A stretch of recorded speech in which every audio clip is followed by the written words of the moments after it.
Henry gets us up to date on the controversy. Ed?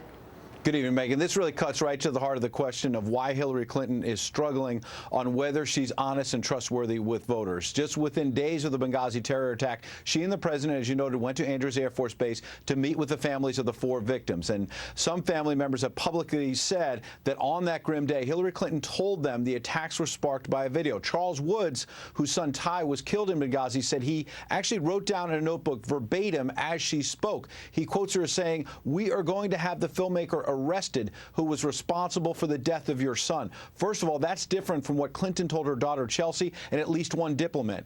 This was that it looked like an al-Qaeda terror attack. That's different than what she told the families. It also became a flashpoint, this difference in her story, in last October's Benghazi hearing in the House when she was challenged on these conflicting accounts. Listen.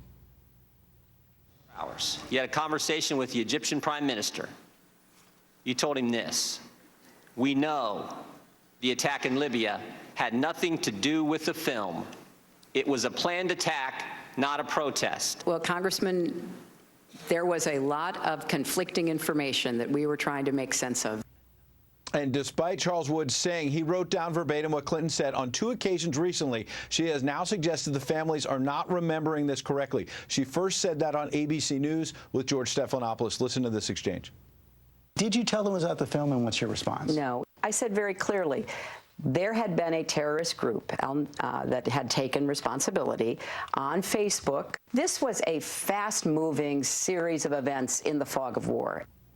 Then she did an editorial board meeting with the Daily Sun. That's a newspaper in rural New Hampshire. She said that the family's grief may have clouded their memories, saying she can't recall the details when people were sobbing in front of her at Andrews. She was pressed by a columnist for that newspaper who said, "Look, somebody is lying here. Who is it?" Clinton replied, "Not me. That's all I can tell you." Megan? Ed, thank you. As Ed mentioned, Tyrone Woods' father isn't the only relative to claim Hillary Clinton blamed that video for their son's death. And while we will hear from Woods, his son, and the mother of another victim in a moment, the fact that 3 different families have come forward with the very same story does not exactly support Mrs. Clinton's claim that all 3 are getting their facts wrong.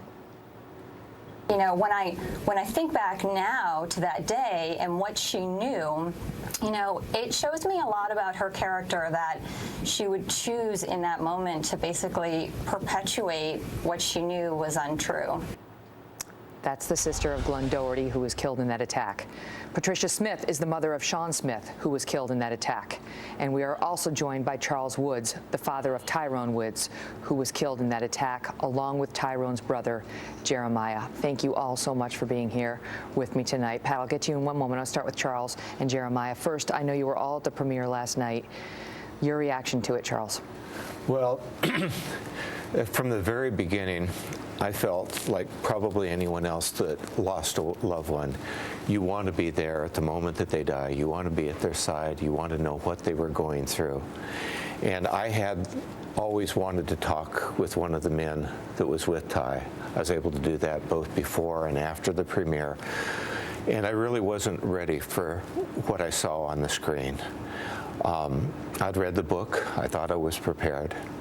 But when I actually saw my son's life being taken from him, it was very emotional. The entire family, there was 4 of us there. We were all in tears. We were hugging each other, sobbing.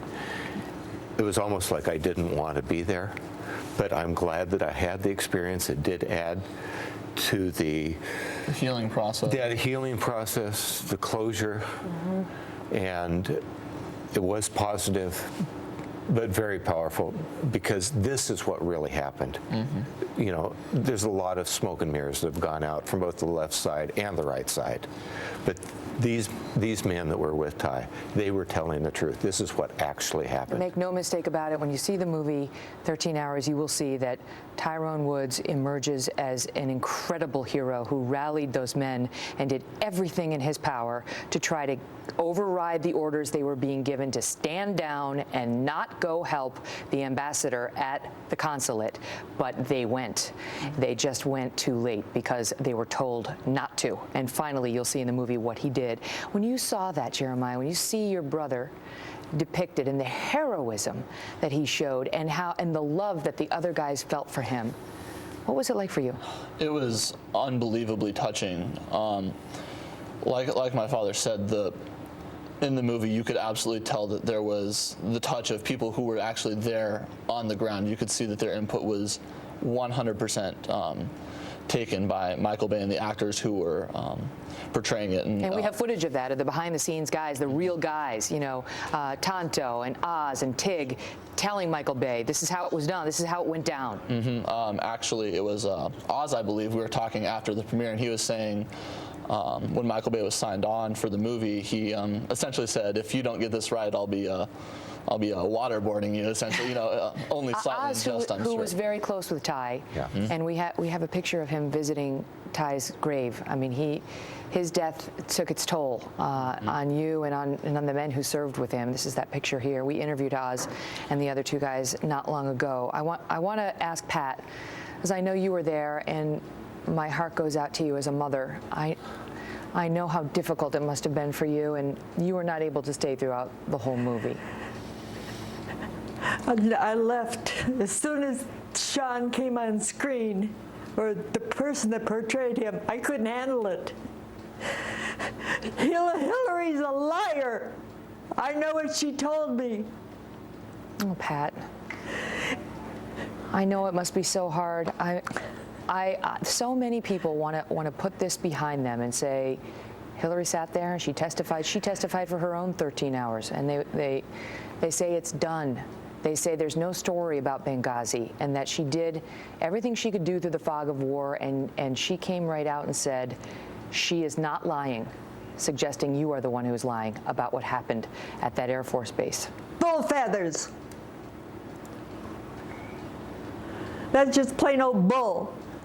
I know what she said, and not only did she say it, but Obama said the same thing to me, and Panetta, and Biden, and Susan Rice. I went up to all of them, begging them to tell me what happened. And they all said that it was the video, every one of them. What's incredible, Charles, is you have contemporaneous notes. I mean, in a court of law, this is admissible if you were at that point, where you wrote down what she said. We are going to have the filmmaker arrested who was responsible for the death of my son. That's what you said at the time. And when I interviewed Oz and Tig and Tonto, their first response was, who has motive to lie? Is it Mr. Woods? Is it Pat Smith? Is it Kate Quigley? Why do you think she said what she said about when they said somebody's lying? She said, it's not me. We'll have the family's answers to that in moments, and we'll show you Charles Wood's journal entry. And we'll also ask him what they hope to see now that the whole country will get a chance to learn what really happened in Benghazi. We need immediate assistance